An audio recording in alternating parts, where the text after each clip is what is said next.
Laksamana Khoja Hasan datang menghadap Sultan Mahmud Shah dan menyampaikan semua tuduhan daripada Raja Mandaliar terhadap Bendahara Seri Maharaja.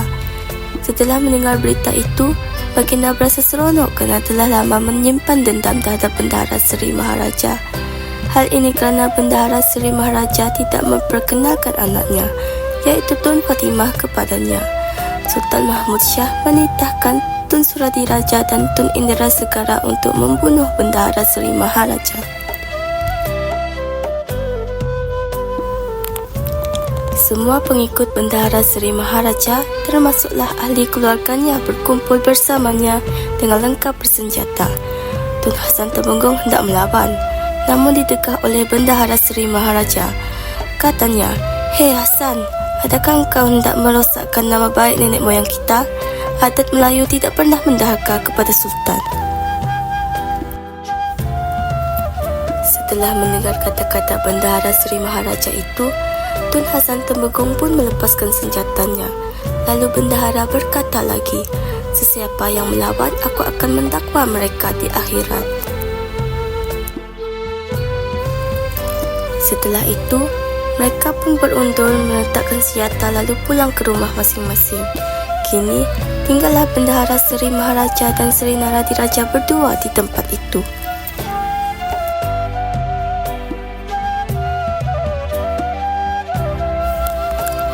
Tun Suradiraja dan Tun Indrasegara membawa keris milik Sultan Mahmud Shah yang diletakkan di atas dulang perak lalu dikeluarkan di hadapan Bendahara Seri Maharaja. Tun Suradiraja berkata, "Salam dan doa dari anaknya. Sesungguhnya takdir Allah telah tiba hari ini." Bendahara Seri Maharaja dan Seri Naradiraja pun menyahut, "Apa yang ditentukan oleh hukum Allah, kami pun redha." Lalu mereka berdua pun mengambil air sembahyang.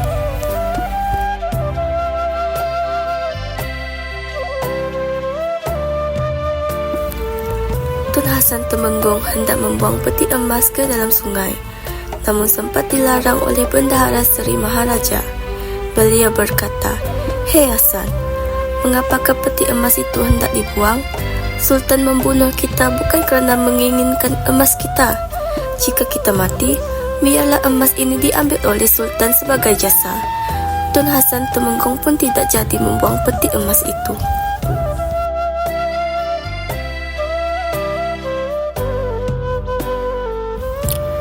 Kemudian Bendahara Seri Maharaja, Seri Naradiraja, Tun Hasan Temenggung iaitu anak kepada Bendahara Seri Maharaja dan Tun Ali, suami kepada Tun Fatimah, dibunuh oleh Tun Suradiraja dan Tun Indrasegara.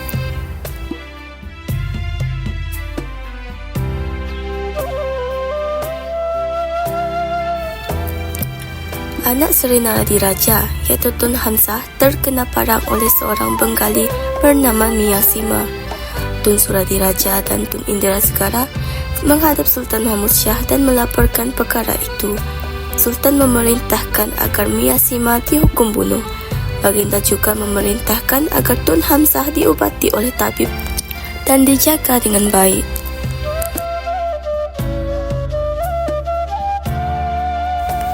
Sementara itu, jenazah Bendahara Seri Maharaja, Seri Naradiraja, Tun Ali dan Tun Hasan Temenggung dimakamkan dengan penuh adat dan penghormatan.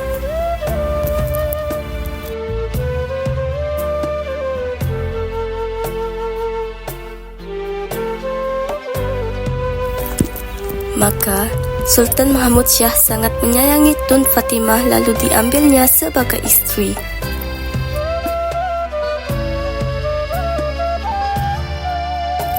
Semua harta peninggalan Bendahara Seri Maharaja dibawa masuk ke istana.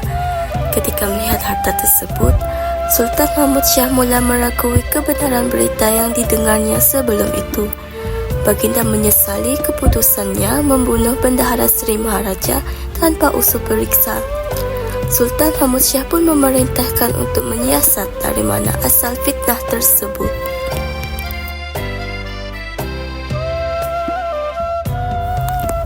Setelah mengetahui bahawa fitnah itu datang daripada Raja Mandaliar dan Kitul, Sultan Mahmud Shah memerintahkan agar mereka dihukum bunuh. Raja Mandaliar dibunuh bersama keluarganya. Begitu pula mati dengan cara pancung melintang bersama anak dan istrinya. Tanah bekas tapak rumahnya turut digali dan dibuang ke laut.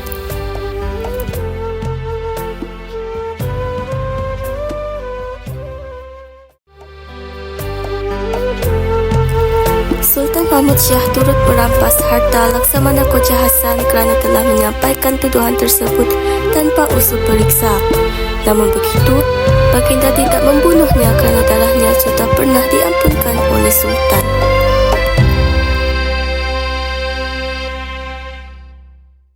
Audio Jungle.